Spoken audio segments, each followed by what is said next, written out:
आम्ही शिवसेनेबरोबर निष्ठेने राहतो म्हणजे उपकार करत नाही. हिंदू हृदय सम्राट बाळासाहेब ठाकरेंनी आम्हाला एवढं दिलेलं आहे या महाराष्ट्राला, आम्हाला सगळ्यांना. आणि माझ्यासारखे लाखो निष्ठावंत शिवसैनिक आहेत. म्हणून ही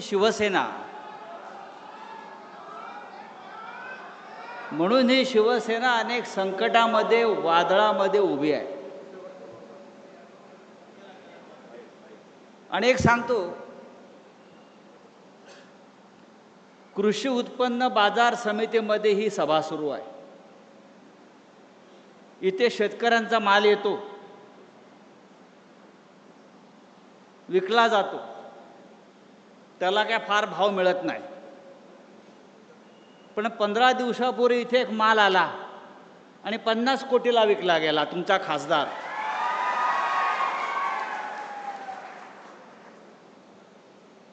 आता खासदार गेले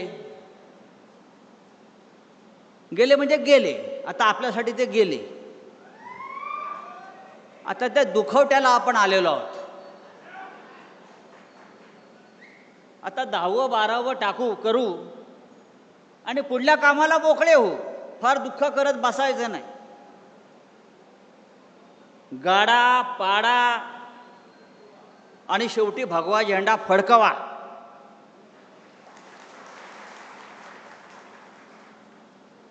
$50 कोटी भाव झाला त्याचा. 50 कोटी. खरं म्हणजे या बाजारात त्याला कोणी 500 रुपयाला घेतलं नसतं. तो शिवसेनेमध्ये आला, त्याला माननीय उद्धव साहेबांनी खासदार केला, त्याच्या खांद्यावर भगवी शाल टाकली आणि म्हणून त्याची किंमत 50 कोटी झाली. उद्याच्या निवडणुकीत 5 रुपये पण त्याची किंमत राहणार नाही. अशा पद्धतीनं ही निवडणूक होणार आहे. मला आश्चर्य वाटतं, उद्धव साहेब विकास निधीसाठी गेले. विकास निधी, मला माझ्या मतदारसंघाचा विकास करायचा आहे. अरे कसला विकास करणार तुम्ही? 12 वर्षामध्ये नरेंद्र मोदी या देशाचा विकास करू शकला नाही. त्या नरेंद्र मोदींच्या वाराणसीमध्ये जाऊन बघा. रस्ते नाहीत, पाणी नाहीत, पूल नाहीत. ज्या मोदीचे बूट चाटायला आपण गेला, तो देशाचा विकास करू शकला नाही. तुम्ही काय विकास करणार आहात? आणि कोणाकडे गेले? तर ज्याने राम मंदिराची लूट केली, राम मंदिराच्या दानपेटीतले 2000 कोटी रुपये ज्या मोदीच्या लोकांनी चोरले,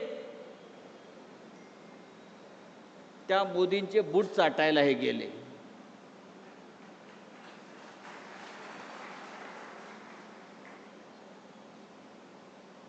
तर देशमुखला जाऊन सांगा, ही शिवसेना आहे आणि शिवसेना कधी संपत नसते. ठाकरे कधी संपत नसतात.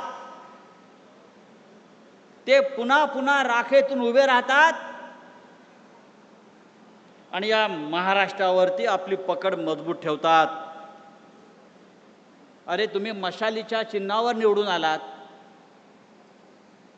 म्हणजे ही मतं लोकांनी माननीय उद्धव ठाकरे साहेबांना दिली.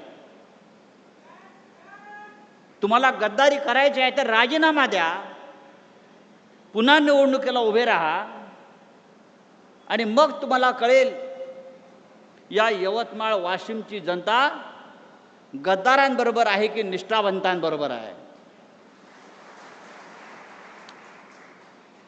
पण एकनिष्ठ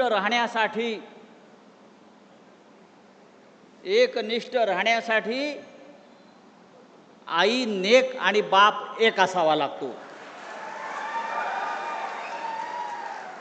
आम्ही सगळे एकनिष्ठ आहोत आणि हा एकनिष्ठांचा सागर, महासागर लाटा या गद्दारांना तडाखे देऊन तुडवल्याशिवाय राहणार नाही. उद्धव साहेबांचं काल नागपूरला आगमन झालं. प्रचंड गर्दी, प्रचंड. मग जिथे नजर जाईल तिथे माणसं त्यांच्या स्वागताला उभी. एकनाथ शिंदेंनी ते जर बघितलं असतं त्या गद्दारांना, मिंदेनं, तर त्याला कळलं असतं शिवसेना जागेवरच आहे, शिवसेना जागेवरच राहील आणि तुमच्या छाताडावर पाय दळून पुन्हा एकदा विधानसभा आणि हिंदुस्थानच्या लोकसभेकडे जाईल. ही आजची सभा, आजचा मेळावा निष्ठावंतांचा आम्हाला तेच सांगतोय.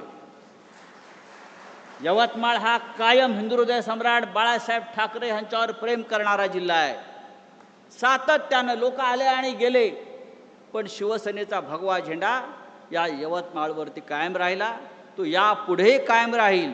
आपण सगळे माननीय बाळासाहेब ठाकरेंचे शिवसैनिक यापुढे माननीय उद्धवजी ठाकरे साहेब आणि आदित्य ठाकरे साहेब यांच्या मागे ठामपणे उभे राहू आणि या यवतमाळच्या मातीमध्ये पुन्हा गद्दारीची कीड लागणार नाही अशा प्रकारची लोक निवडून देऊ.